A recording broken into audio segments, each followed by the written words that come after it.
कामिनी आवाज आ रही है?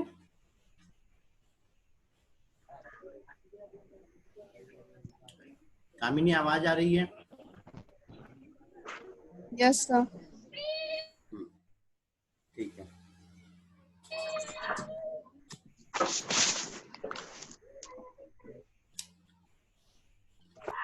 भैया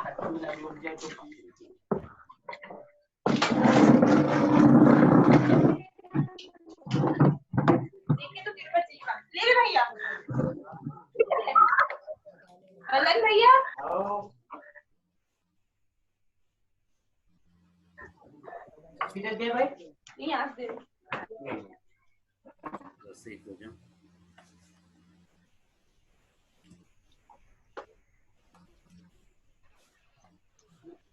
साली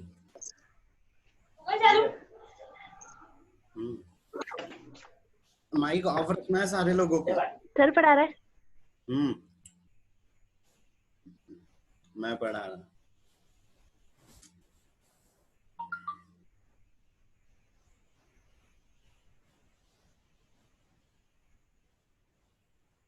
चलो 1 मिनट और वेट करते हैं बस, है ना, फिर चालू करते हैं। नित्य पांडे त्रिवेणी, कविता कविता गीतों।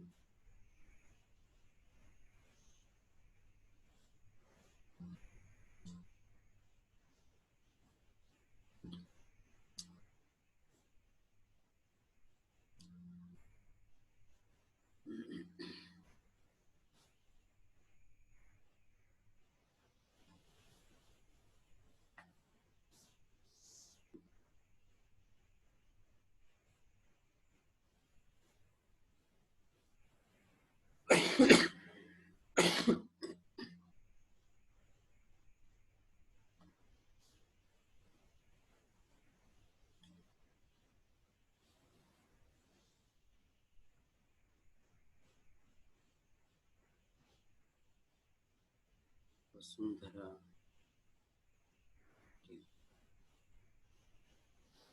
ठीक है। हमारे डेली वाले तो आ गए, है ना, जब जो आएगा बाद में देखेंगे, ज्यादा वेट नहीं, है ना। ठीक। कल कहाँ तक हम लोग इकोलॉजिकल सिस्टम में, 1 सेकेंड रुकना है ना।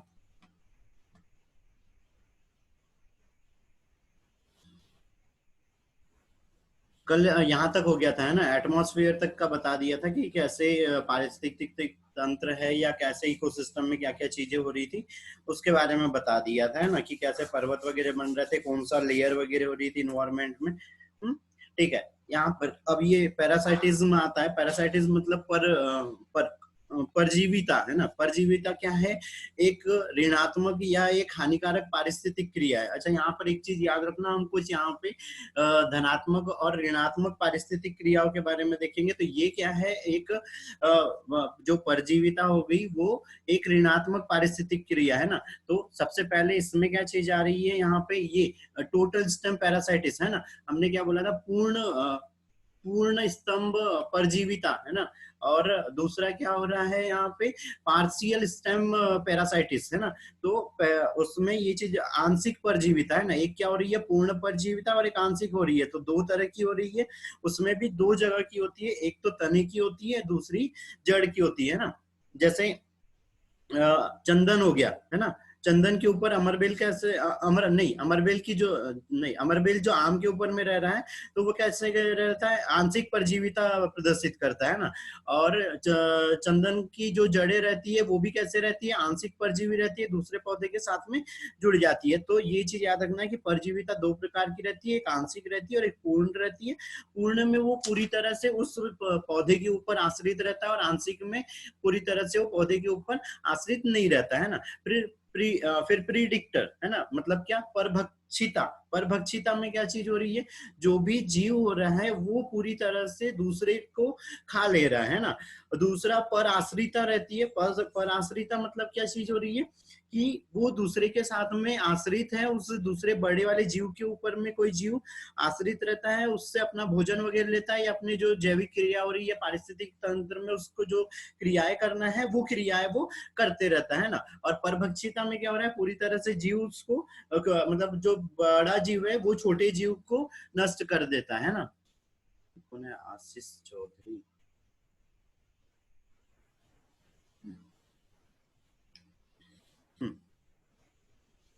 फिर बारी आती है कंपटीशन की। तो कंपटीशन में क्या चीज हो रही है, हमने संघर्ष डार्विन के नियम में पढ़े थे, संघर्ष है ना, कि कोई भी जीव को संघर्ष करना पड़ता है। और वो जो संघर्ष कर रहा है वो कैसे करता है, एक तो अंतराजातीय करता है, अंतरजातीय करता है, दूसरा वातावरणीय करता है ना।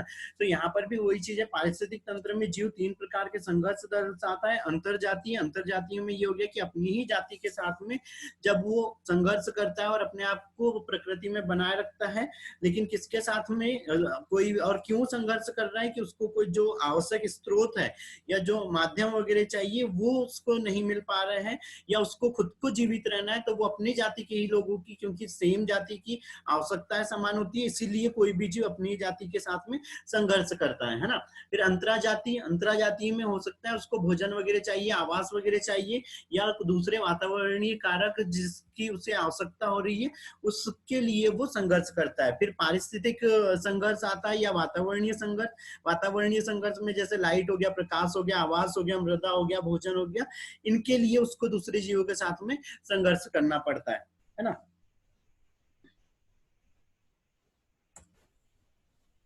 ठीक है। फिर यहाँ पे पारिस्थितिक अनुकूलन, अनुकूलन की डेफिनेशन लगभग सारे लोगों को पता है, कोई बताएगा अनुकूलन, अनुकूलन क्या होता है? माइक को अनम्यूट करो और बताओ।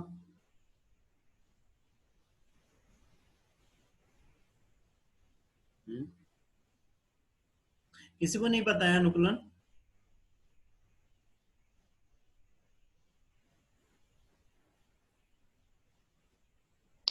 सर, जीवों का वह गुण जो उन्हें किसी भी मतलब परिस्थितियों में रहने के लिए सक्षम करता है। ठीक है।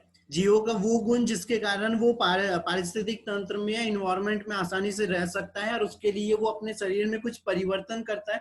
और वो परिवर्तन में जैसे शारीरिक परिवर्तन हो सकते हैं, क्रियात्मक परिवर्तन हो सकते हैं, बिहेवियर, अपने व्यवहार में परिवर्तन कर सकता है। तो ये चीज क्या कहलाती है, जब प्रकृति या अपने आसपास के वातावरण ढल रहा है तो वो अनुकूलन कहला रहा है ना।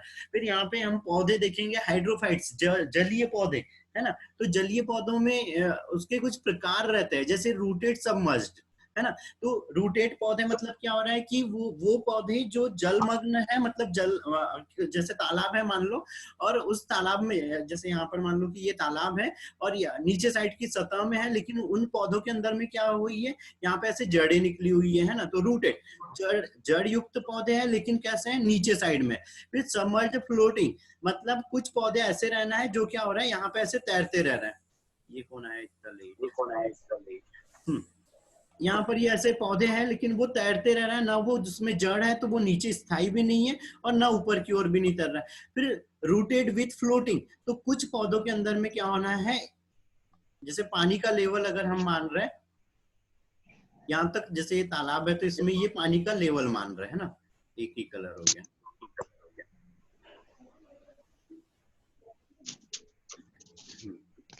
यहाँ तक पानी का लेवल हो गया। अब इस पौधे के अंदर में क्या हो रहा है कि जड़ भी है लेकिन जड़ें कहाँ पे, नीचे साइड में है, लेकिन पत्तियां उसके कहाँ पे तैर रही है, ऊपर साइड में तैर रही है। तो ये क्या हो गया, तो प्लावक पत्ती युक्त प्लावक पौधे हो गए। फिर फ्री फ्लोटिंग पौधे, फ्री फ्लोटिंग पौधे मतलब जो जिनके अंदर में, पौधों के अंदर में जड़ें भी हैं और लेकिन ये जड़ें कहाँ पर है, नीचे के साइड में, भूमि से नहीं जुड़ी हुई है, और उसकी पत्तियां ऊपर के साइड में और वो पौधा तैर रहा है। तो ये क्या हो गया, स्वतंत्र प्लावी हो गया, मतलब इसका ये स्वतंत्र रूप से पानी के ऊपर तैर रहा है। फिर रूटेड इमर्ज्ड पौधे है ना, तो रूटेड इमर्ज्ड में क्या हो रहा है कि इन पौधों की जड़ें नीचे के साइड में, पूरी नीचे के साइड में गई, जड़ें भूमि के अंदर है और इनकी जो पत्तियां है ऊपर के साइड में फ्री रूप से है। तो ये जड़ युक्त तैरने वाले पौधे हो गए, जिनका पूरा का पूरा जो शारीरिक भाग है वो ऊपर की ओर रहना है। ठीक है, ये माइक बंद करो बेटा, किसका माइक ऑन है? ठीक है, अगला है मरुस्थलीय पौधे। तो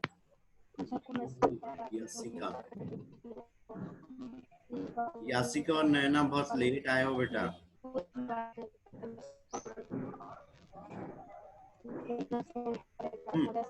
ठीक है, उसके बाद आते हैं मरुस्थलीय पौधे। तो मरुस्थलीय पौधों में क्या चीज हो रही है, यहाँ पे सबसे पहले जैसे मरुस्थलीय पौधों में भी अब दो प्रकार के रहते हैं, एक अल्पकालिक रहते हैं, एक दीर्घकालिक रहते हैं और मांसल रहते हैं।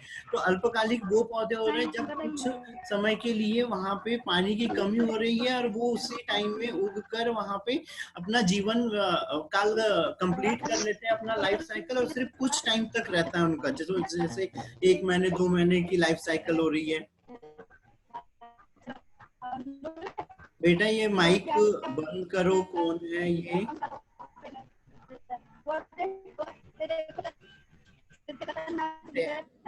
कौन कॉमन कौन है, माइक बंद करो, बार बार खुल रहा है तुम्हारा माइक। जब आंसर करना है तभी माइक को हटाना है ना, वैसे नहीं हटाना है।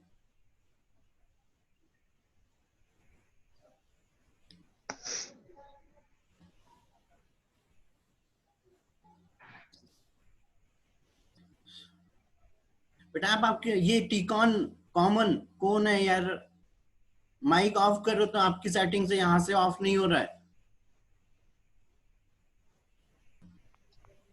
ठीक है, अब उसके बाद आते हैं जीरोफाइट्स मरुस्थलीय पौधे। तो मरुस्थलीय पौधों में क्या हो रहा है, हमने मरुस्थलीय पौधे देखे, अधिकतर क्या हो रहा है, मांसल हो रहे हैं। अब यहाँ पे हमको इनके अनुकूलन याद रखना है कि कुछ ही लक्षण याद रखना है, अगर ऑब्जेक्टिव के रूप में याद रख रहे हैं तो मरुस्थलीय पौधे के लिए कि यहाँ पे मांसल हो रहे हैं, पत्तियां वगैरह अनुपस्थित हो रही है, ऊपर क्यूटिकल का आवरण रह रहा है, और मेन याद रखना है स्टोमेटा किस प्रकार के होते हैं मरुद्भिद पौधों में। ठीक है, तो मरुद्भिद पौधों में सिनकिन स्टोमेटा होते हैं, मतलब गर्तीय स्टोमेटा है ना, अंदर की ओर धसे रहते हैं, जो भी पत्ती है उसके अंदर में वो धसे हुए रहते हैं सारे स्टोमेटा, है ना। ठीक है, फिर यहाँ पे ये कुछ मरुस्थलीय पौधों के कुछ प्रकार दिए अम्ल। पहले ऑक्जेलोफाइट है, ऑक्जेलोफाइट का मतलब क्या चीज हो रही है, ये जो पौधे हो रहे हैं अम्लीय, इसको नोट कर लेना, ये सारे है ना ऑब्जेक्टिव में, अम्लीय मृदा में उगने वाले ऑक्जेलोफाइट्स।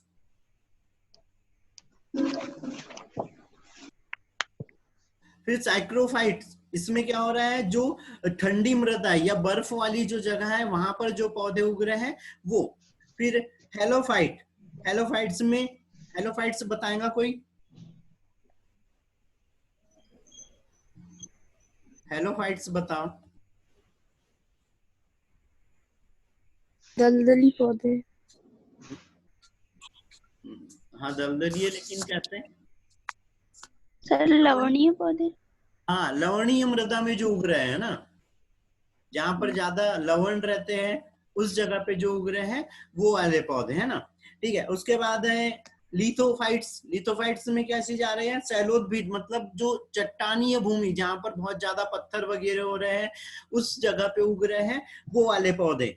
फिर एम्ब्रियोफाइट्स। एम्ब्रियोफाइट्स जहां पर शुष्क मैदान रहते हैं, जैसे डेजर्ट हो गया, मरुस्थल हो गया, है ना, मरुस्थलीय भूमि है उस जगह पे जो लेकिन कैसे, मैदान वाली जगह, पहाड़ी जगह नहीं, है ना, न दलदली। दरअसल दो तरह के मरुस्थल होते हैं, एक तो ड्राई होता है, दूसरा कोल्ड होता है, ये चीज याद रखना, दो तरह के मरुस्थल होते हैं, है ना, एक ड्राई होता है और एक कोल्ड होता है। ड्राई मतलब वो जो रेगिस्तान हो गया, कोल्ड मतलब जहाँ पे बहुत ज्यादा बर्फ वगैरह है वो वाला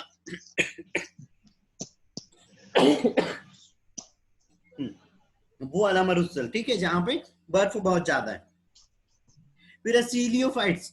सीलियोफाइट्स मतलब जो बारिश वाले मौसम जस्ट जब स्टार्ट हो रहा है और उस टाइम में जो पौधे उग रहे हैं वो सीलियोफाइट्स, ठीक है। फिर है हीलियोफाइट्स, जो कीचड़ में उग रहा है।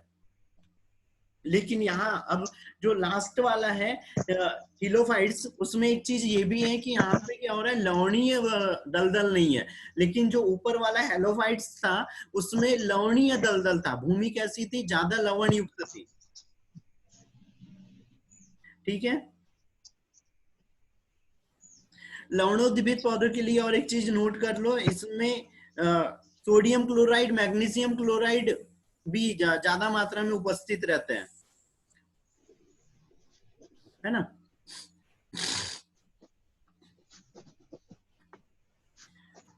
इतना हुआ। सोडियम क्लोराइड और क्या? मैग्नीशियम क्लोराइड, मैग्नीशियम सल्फेट भी होता है, ये मेन लवण रहते हैं।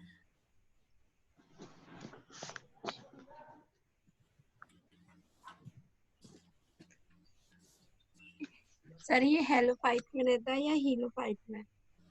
देखो एक क्या है, हेलोफाइट है, और एक क्या है, हीलियोफाइट है। तो हीलियोफाइट दलदल वाले हैं, हेलोफाइट लवणीय दलदल वाले हैं।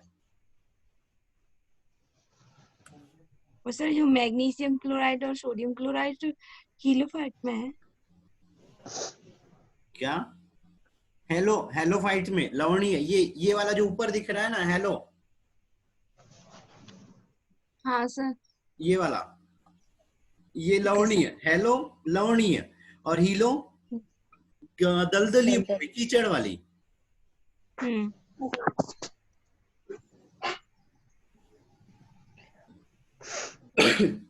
ठीक है। ठीक है, अब यहाँ पे कुछ थोड़ी सी मतलब थोड़ी सी एक्स्ट्रा जैसी चीजें नहीं, लेकिन ये ऑब्जेक्टिव के लिए ये स्लाइड पे मेंशन नहीं कर पाया हूँ, तो ये थोड़ा सा ध्यान से सुनो बस कि क्या चीजें बता रहा हूँ। जो पॉइंट्स याद रखने के लिए, नोट करने के लिए बोलूंगा, वो पॉइंट्स थोड़े से नोट करते हुए चलना है, ठीक है। जैसे हमने लाइट के लिए बोला था, है ना, तो लाइट में क्या चीज हो रही है, सबसे मेन चीज, जैसे अगर हम यहाँ पे अगर देखें, जैसे ये एक तालाब जैसा हो गया, ठीक है, और हमने एक शायद एक ऑब्जेक्टिव पढ़ा हो कि जो तालाब है उसका पारिस्थितिक तंत्र किसकी प्रसार के ऊपर निर्भर करता है। तो किसकी प्रसार के ऊपर निर्भर करता है, कोई तालाब का प्रकाश की प्रसार के ऊपर, है ना। अगर ये तालाब है और इसमें इतना पानी भरा हुआ है, तो जो लाइट आ रही है यहाँ से, सन से जो लाइट आने वाली है, वो लाइट कैसे होना है, पूरी नीचे तक पहुंच ही नहीं पाना है ना। जैसे लाइट अगर आ रही है तो कुछ यहाँ तक पहुंचना है, कुछ लाइट एकदम सरफेस पे, क्योंकि हमने प्रकाश का फिजिक्स में पढ़ा होगा, अलग अलग तरंगदैर्ध्य है, तो वो ऊपर साइड ही रह जाना है ना। कुछ प्रकाश है जो ज्यादा नीचे तक जाना है, तो यहाँ पर प्रकाश संश्लेषण के लिए जो 300 से लेके 450 लक्स तक की जो तीव्रता वाला प्रकाश रहता है, वो ही नीचे पहुंच पाता है, मतलब वो भी वहां तक नहीं पहुंचता है। वो भी कहाँ पहुंच रहा है, सिर्फ इसमें आधे तक ही पहुंच पा रहा है, क्योंकि हमने देखा समुद्र में क्या चीज सुनने में आती कि नीचे के साइड में सिर्फ जो है वो बहुत ज्यादा उच्च प्रसार, जैसे वायुमंडलीय दाब समुद्र सतह पे या तालाब की सतह पे सबसे ज्यादा रहता है, ऊपर कम रहता है। तो जो ज्यादा ताप और दाब के प्रसार वाले जीव रहते हैं वो अधिकतर कैसे रहते हैं, ऑस्मो रेगुलेटर रहते हैं, थर्मो रेगुलेटर रहते हैं। ऑस्मो रेगुलेटर मतलब जो परासरण की परासरण दाब को नियंत्रित कर सकते हैं वो, तो वो जीव कहाँ रहते हैं, नीचे साइड रहते हैं। जो नहीं कर सकते परासरण दाब को, वो समुद्र में ऊपर की ओर लैथिक रीजन में रहते हैं ना। लैथिक रीजन जो ऊपर का पानी रहता है वो वाला। फिर हमने पौधे वगैरह भी देखे, तो जो फोटोसिंथेसिस कर रहे हैं, प्रकाश संश्लेषण कर रहे हैं, वो ऊपर की ओर रहते हैं ना। तो ये चीज बहुत अच्छे से याद रखना है कि जो ऑस्मो रेगुलेशन कर सकते हैं और जो थर्मो रेगुलेशन कर सकते हैं, मतलब जो तापमान नियंत्रण कर सकते हैं, परासरण दाब नियंत्रण कर सकते हैं, वो कहाँ रहते हैं, नीचे साइड रह सकते हैं, बीच में रह सकते हैं। और जो बाकी है वो सब ऊपरी सरफेस पे रहना है, और बाकी जो जीव है वो डिप्थ में रहना है ना। तो ये चीज याद रखना। उसके बाद में जैसे हमने एक और चीज देखी थी यहाँ पे तापमान के लिए, कि तापमान में क्या हो रहा है, अलग अलग तरह के जीव रहते हैं। कोई तापमान के आधार पे जीवों का वर्गीकरण बता पाएगा कैसे होते हैं,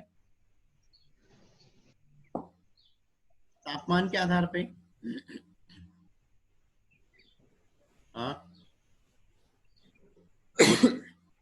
तापमान के आधार पे कोई वर्गीकरण बताएगा?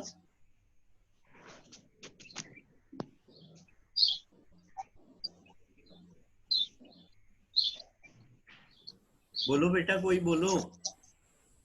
थर्मोस्टेबल नहीं। हाँ, थर्मो थर्मो क्या?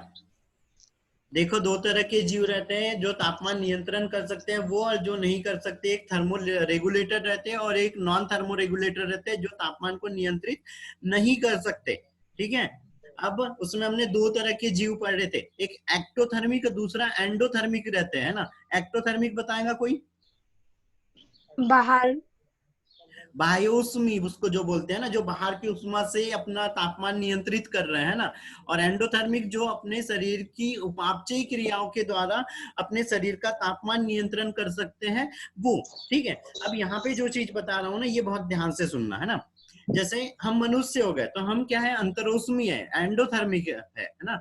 तो हम क्या कर सकते हैं, हमारे अंदर की मूवमेंट्स वगैरह कर रहे हैं, जैसे ठंड लग रही तो हमको सीवरिंग आ रही है, तो उससे हम बॉडी में मूवमेंट्स हो रही है, एनर्जी या हीट उत्पन्न हो रही है, और हमारे शरीर का टेम्परेचर हम मेंटेन कर सकते हैं। ठीक है, जैसे फिर यहाँ पे एक एलन का नियम था कि जो भी जीव जितना शुष्क प्रदेश में है ना, जो कोल्ड डेजर्ट है उसमें जो जीव रहते हैं, जैसे पोलर बियर हो गया, ध्रुवीय भालू हो गया, वो अपने उसके उपांग जो बाह्य कर्ण पिन्ना है ना, ये अपर आर्म है, लोअर आर्म है, हाथ पैर उसके, वो कैसे रहता है, छोटे रहते हैं। और जो बॉडी से बाकी जो बॉडी है वो कैसी रहती है, बड़ी रहती है ना।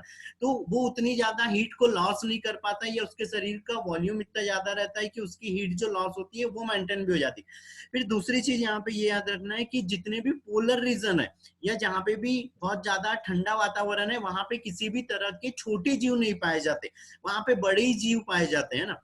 जैसे पेंगुइन हो गया, ये पोलर बियर हो गया, यही पाए जाएंगे, वहां पे कोई माइक्रो ऑर्गेनिज्म नहीं पाया जाता। जैसे अंटार्कटिका हो गया, वहां पे कोई भी माइक्रो ऑर्गेनिज्म नहीं पाया जाएगा। क्यों? क्योंकि जैसे अगर ये कोई एक हम माइक्रो ऑर्गेनिज्म देखें कि ये भाई कोई माइक्रो ऑर्गेनिज्म है, ठीक है, तो इसका जो शरीर का आकार है, या इसका जो शरीर का जो भार है ना, जो बायो मास है, उसका जो जैव भार है वो कैसा है, बहुत कम है। और इसकी जो सरफेस एरिया है वो उसके हिसाब से बहुत ज्यादा हो गया। अब उस सरफेस का एरिया इतना ज्यादा हो गया, तो जिसके कारण वो क्या होना है, अगर अपने अंदर की मेटाबॉलिक रिएक्शंस के कारण अगर अपने बॉडी का टेम्परेचर मेंटेन करेगा, तो उसको बहुत ज्यादा महंगा पड़ेगा, क्योंकि उसको उतना वहां पे भोजन नहीं मिल पाना है, उतने वहां पे उसको सुटेबल इन्वायरमेंट नहीं मिल पाना है, तो वो जीव ऐसे ही मर जाना है ना। तो इसीलिए ये जीव ऐसी जगह पे नहीं होते हैं, और ऐसी जगह पे अनुकूलित भी नहीं होते। लेकिन ऑर्की बैक्टीरिया के लिए याद रखना है कि ऑर्की बैक्टीरिया का जो कैप्सूल रहता है ना, जैसे अगर हम बैक्टीरिया का स्ट्रक्चर वो करते हैं कि ऑर्की बैक्टीरिया है, तो उस ऑर्की बैक्टीरिया पे क्या होना है, उसकी जो यहाँ बाहर साइड की यहाँ की जो लेयर हो रही थी तो उस पर क्या थे, कैप्सूल था। और वो कैप्सूल में क्या रहता है, थर्मो स्टेबलाइजिंग एंजाइम रहते हैं। ये नोट करना, ऑर्की बैक्टीरिया की जो यहाँ पे कैप्सूल रहती है उसमें थर्मो स्टेबलाइजिंग एंजाइम रहते हैं। वो मेंटेन करते हैं बाहर का जो टेम्परेचर रहता है उसको अंदर नहीं जान देते, और कितना भी हाई टेम्परेचर हो जाए, चाहे वो 100 डिग्री हो जाए, 200 डिग्री हो जाए, 500 डिग्री हो जाए, लेकिन उसको कोई इफेक्ट नहीं पड़ता है। अंदर का जो टेम्परेचर है उसके लिए वो कितना रहना है, यहाँ पे 20 डिग्री सेल्सियस ही रहना है, और वो आराम से अपनी जो भी उसकी मेटाबॉलिक रिएक्शंस है वो करते रहता है। ठीक है, क्या बेटा? सर फिर से बोलिए एक बार। थर्मो स्टेबलाइजिंग एंजाइम रहता है और की बैक्टीरिया की कैप्सूल में, थर्मो स्टेबलाइजिंग एंजाइम,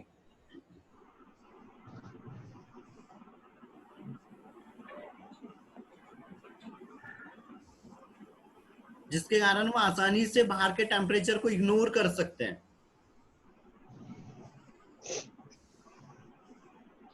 ठीक है, ठीक है। फिर बारी आती है एक्टोथर्मिक। एक्टो वर्ड बताया था, जहां पे भी एंडो और एक्टो वर्ड आते जाएंगे उसका मतलब निकालते जाना है कि अंदर है और बाहर है। ठीक है, तो एक्टोथर्मिक जो बाहर, अब ये जीव में क्या हो रहा है, जैसे रेप्टाइल्स हो गया है ना, उसके बाद एम्फीबियन हो गए, इनका जो बॉडी का टेम्परेचर है वो इन्वायरमेंट के हिसाब से चेंज होते रहता है। अगर इन्वायरमेंट का ज्यादा है तो अंदर का इनका भी क्या होना है, बॉडी टेम्परेचर ज्यादा हो जाना है। बाहर का कम है तो बाहर का टेम्परेचर अगर कम हो रहा है तो अंदर की बॉडी का भी टेम्परेचर कम हो जाना। और इसके लिए क्या करते हैं, शीत और ग्रीष्म निष्क्रियता प्रदर्शित करते हैं, और उस टाइम में एकदम ये जीव निष्क्रिय हो जाते हैं और जो इनकी मेटाबॉलिक जो रेट है वो क्या हो जाना है, कम हो जाती है। और उनको जो मतलब जो फूड मटेरियल चाहिए, उनको वाटर चाहिए, तो वाटर और जो फूड की जो इनकी रिक्वायरमेंट रहती है वो क्या करते हैं, ये अंदर अपने बॉडी में जब ये एक्टिव रहते हैं, बाहर के इन्वायरमेंट में रहते हैं, तो उस टाइम में जो ये फेट अंदर में डिपॉजिट करके रखते हैं उसका ऑक्सीडेशन करते हैं, ऑक्सीकरण करते हैं, और ऑक्सीकरण के द्वारा ही क्या होना है, एनर्जी भी मिल जाना है इनको, और वाटर की जो रिक्वायरमेंट है वो भी कंप्लीट हो जाती है जब ये निष्क्रिय होते हैं। ठीक है, फिर यहाँ पे एक लिजार्ड पढ़ा होगा, समुद्र मरुस्थली छिपकली। ठीक है, और कंगारू चूहा, कंगारू चूहा भी क्या करता है, शीत निष्क्रियता प्रदर्शित करता है। और जो लिजार्ड है वो क्या करती है, तो जो छिपकली है मरुस्थली छिपकली, वो ग्रीष्म निष्क्रियता प्रदर्शित करती है ना। साथ में कैसी होती है वो, एनवायरमेंट के हिसाब से टेम्परेचर को रेगुलेट करने के लिए, जब दिन के समय में डेजर्ट का टेम्परेचर हाई रहता है तो वो नीचे साइड हो जाना है ना, सॉइल में, मिट्टी में घुस जाना अंदर। और जब रात के टाइम में अंदर का टेम्परेचर कम हो जाना है तो वो बाहर साइड में आ जाती है। तो छिपकली जो ये समुद्र मरुस्थली छिपकली, ये दोनों तरह का यहाँ पे थर्मोस्टेबलाइजिंग या थर्मोलाइजेशन प्रदर्शित करती है ना, या शो करती है, उस हिसाब से अपने आप को अनुकूलित करते रहती है। अब दूसरी चीज ये आती है ऑस्मो रेगुलेशन, परासरण नियंत्रण। अब ये याद रखना है, जो मैमल्स है, जितने भी स्तनधारी है, स्तनधारियों के अंदर में अगर तापमान थर्मो रेगुलेशन और ऑस्मो रेगुलेशन नहीं होता तो जो इवॉल्वेशन हुआ है, जो विकास हुआ है जीवों का, उसमें स्तनधारियों का बनना पॉसिबल ही नहीं होता।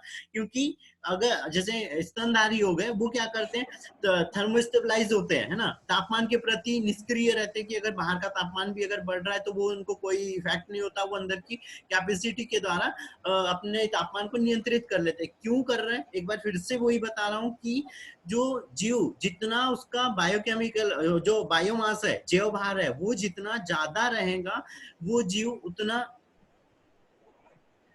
उतना आसानी से अपना तापमान और परासरण दाब नियंत्रित कर सकता है। लेकिन जो जीव जितना छोटा है, अब छोटे होने का कारण अभी बताया था, वो सरफेस एरिया ज्यादा हो रहा है तो हीट लॉस ज्यादा होना है, उसके ऊपर जो इन्वायरमेंटल प्रेशर है, वातावरणीय दाब है, वो बहुत ज्यादा पड़ना है, तो वो अपने आप को अच्छे से एडजस्ट नहीं कर सकता है, अनुकूलित नहीं कर सकता है किसी भी वातावरण में, है ना। तो यही कारण था मैमल्स के विकसित होने का और पृथ्वी पे उनकी नई प्रजातियों के उत्पन्न होने का, कि उनमें थर्मो रेगुलेशन और ऑस्मो रेगुलेशन पाया जा रहा था। तो ये एक और ऑब्जेक्टिव है जो अभी पिछले कुछ टाइमों में पूछा गया कि मैमल्स के विकास का मेन कारण क्या है, या क्यों विकसित हो पाए मैमल्स, के अंदर में थर्मो रेगुलेशन और ऑस्मो रेगुलेशन की कैपेसिटी है ना। अगर ये कैपेसिटी नहीं रहती, जैसे हमने अगर ओपेरॉन मॉडल याद हो तो उसमें देखा था, रेगुलेटर जीन थे जो नियंत्रित कर रहे थे, तो ये ह्यूमन के लिए रेगुलेटर का काम करते हैं दोनों, थर्मो रेगुलेशन और ऑस्मो रेगुलेशन, जिसके कारण वो अपने आगे का विकास को संभव बना सका है। अगर ये चीज नहीं होती तो मैमल्स विकसित नहीं हो पाते। कुछ लोग काफी लेट आ रहे हैं, अब जाके कितने बाद आ रहे हैं भाई, टाइम खत्म होने में आ रहा है, कब आ रहे हैं? सर जो दक्षिणी ध्रुव पर जो मछलियां होती हैं, क्या सर पूछ लूं थोड़ा? थोड़ा सा तेज बोलो बेटा, आवाज सर जो दक्षिणी ध्रुव पर जो मछलियां होती हैं वो हाँ इतने, उसका तापमान ही शून्य से कम होता है, तो वो कैसे जीवित रह सकती हैं हाँ, वहाँ? एक सेकंड ना, एक सेकंड में बता रहा है जी जी, एक सेकंड रुको, कूलर बंद करने दो मेरे को, आप बंद कर दो। हाँ हाँ, दक्षिणी ध्रुव यहाँ पे एक, अगर किसी ने एनसीईआरटी की बुक अगर उठा के देखी हो तो उसमें, यार बेटा मेरे को 1 मिनट कूलर बंद करने दो।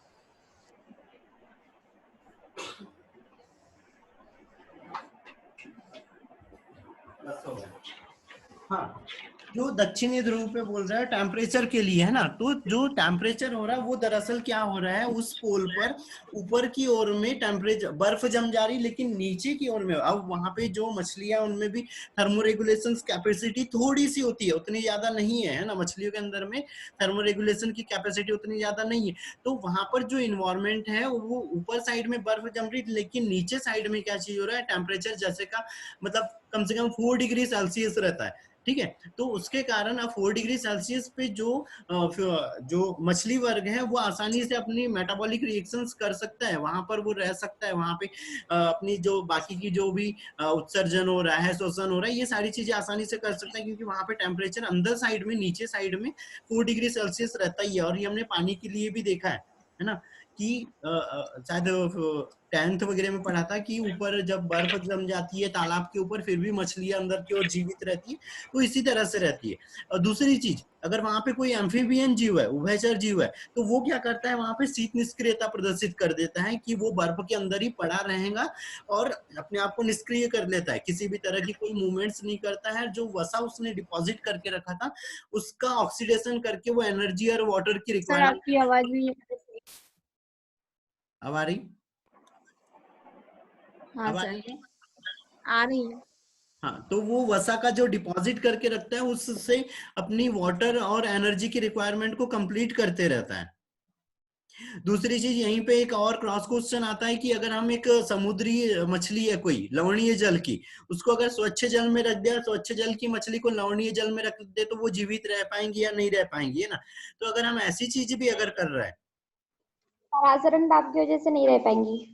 हाँ, परासरण दाब के कारण, क्योंकि उसका जो बॉडी है, जैसे अगर लवणीय मछली है तो उसके शरीर में क्या है, लवण वगैरह ज्यादा है, और अगर हम उसको स्वच्छ जल में रख देंगे तो लवण वगैरह बाहर आने लगेंगे, पानी अंदर जाने लगेगा, तो उसके कारण क्या हो जाना है, जब पानी अंदर जा रहा है उसकी बॉडी में, तो उसकी बॉडी फूल जाना है, तो भी वो मर जाना है। और अगर स्वच्छ जल की मछली है और उसको हम लवणीय जल में रख देंगे, तो लवण वगैरह सब अंदर जाने लगेंगे, वाटर उसका बाहर जाने लगेगा, तो भी वो मछली मर जाना है। तो ये क्या है, दरअसल एक तरह का रेगुलेशन है, कि वो अपने आप को क्या बोलना चाहिए उसमें, एडजस्टमेंट या एक तरह का अनुकूलन भी बोल सकते हैं, कि वो अनुकूल होते हैं उस वातावरण के, और जिसके अंदर में ये कैपेसिटी नहीं होती, जो अपना परासरण दाब और तापमान नियंत्रित नहीं कर सकते, वो जीव जीवित नहीं रह सकते। और यही रीजन था मैमल्स का विकसित होने का भी। ठीक है।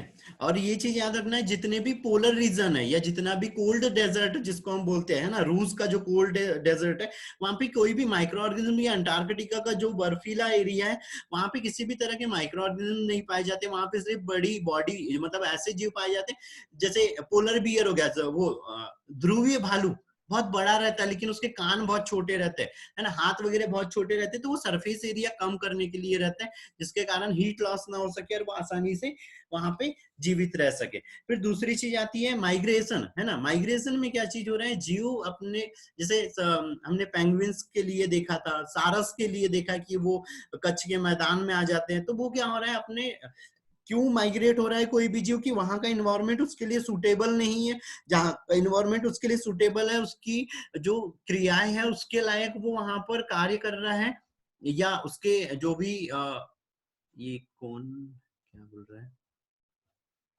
गुड मॉर्निंग, हाँ गुड मॉर्निंग बरका, बहुत जल्दी।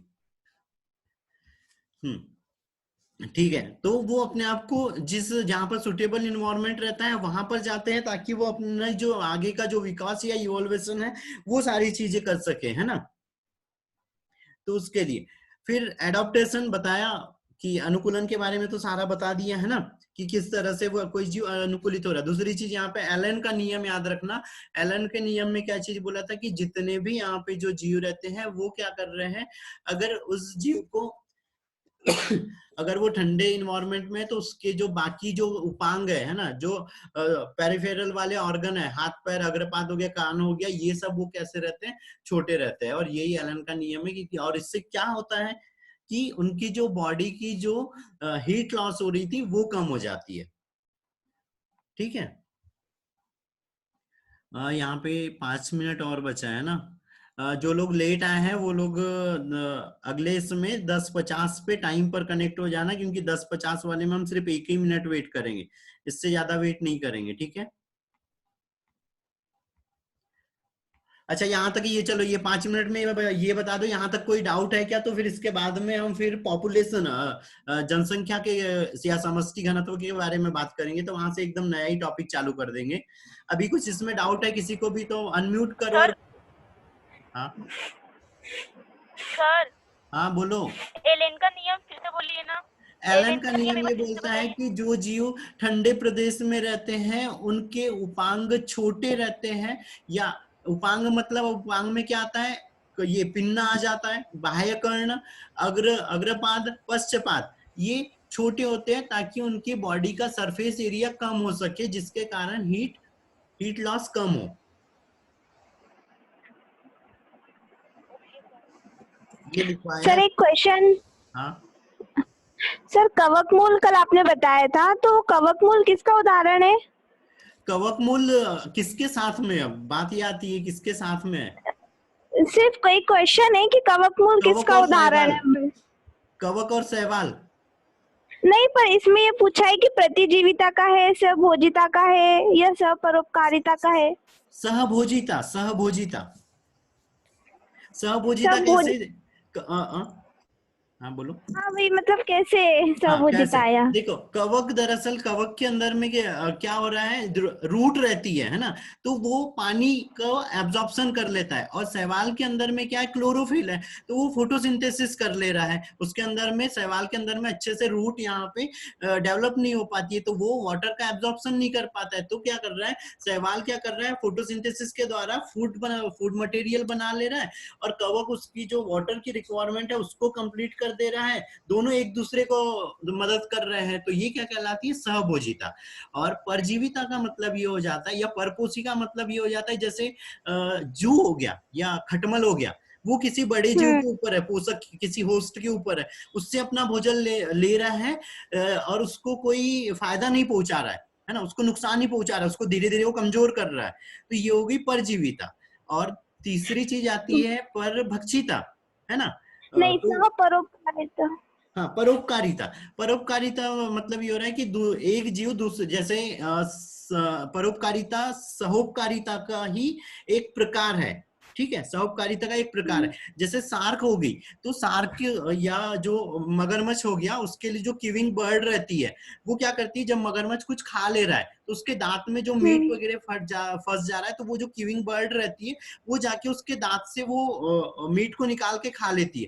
तो इससे मगरमच्छ का क्या हो गया कि माउथ क्लीन हो गया, उसको कोई पोषण वगैरह नहीं मिला, लेकिन एक जीव को पोषण मिल गया, है ना। तो ये होगी परपोषिता, कि अपने द्वारा किसी दूसरे जीव को वो पोषण प्रदान कर रहे हैं, लेकिन उससे अपने लिए कोई पोषण वगैरह नहीं ले रहे हैं, या अपने लिए कोई खास फायदा नहीं हो रहा। हाँ, मगरमच्छ को ये फायदा हो जाता है उस टाइम में कि उसका माउथ क्लीन हो जाता है, नहीं तो वहां पे अगर वो मीट का टुकड़ा अगर फंसा रहेगा तो वो खराब होने लगेगा, तो उससे वो बीमार हो सकता है।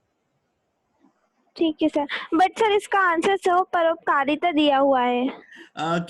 तो ये सहोपकारी कौन सा? ये जो मैंने कवकमूल पूछा था और किसका शैवाल वाला, तो सहोपकारी नहीं, जो हाँ सहोपकारिता, बोलो। सहभोजिता का ही एक प्रकार, सहोपकारिता का ही एक प्रकार है सहभोजिता। अच्छा, मेन सहोपकारिता है। देखो, सहोपकारिता का मतलब ये हो रहा है कि दोनों जीव एक दूसरे को लाभ पहुंचाते हुए रह रहे हैं ना। अब जैसे अगर हम नॉर्मल दूसरी चीज अगर बात करें तो एक क्या है, एक हार्ड मतलब एक द्विबीजपत्री पौधा है, और एक क्या है, बेला है ना, कोई भी बेला है, तो वो उसको सहारा प्रदान कर रही, फिजियोलॉजिकल सपोर्ट कर रही, तो ये भी एक तरह की सहोपकारिता होगी, कि वो जो द्विबीजपत्री जो कठोर पौधा है वो उसको डेवलप होने के लिए एक जगह प्रदान कर रहा है, उसको वृद्धि के लिए कैसे ऊपर चढ़ने के लिए स्थान प्रदान कर, तो ये भी एक सहोपकारिता होगी। और ये भी एक पारिस्थितिक Okay. क्रिया है दोनों के बीच में, है ना। तो सहोपकारिता का ही एक प्रकार है सहभोजिता। ठीक है, टाइम ठीक है। लिमिट खत्म हो रही है, 10:50 पे फिक्स मिलते हैं, है ना। और किसी को कोई डाउट है तो वो स्टार्टिंग में ही पूछ लेगा।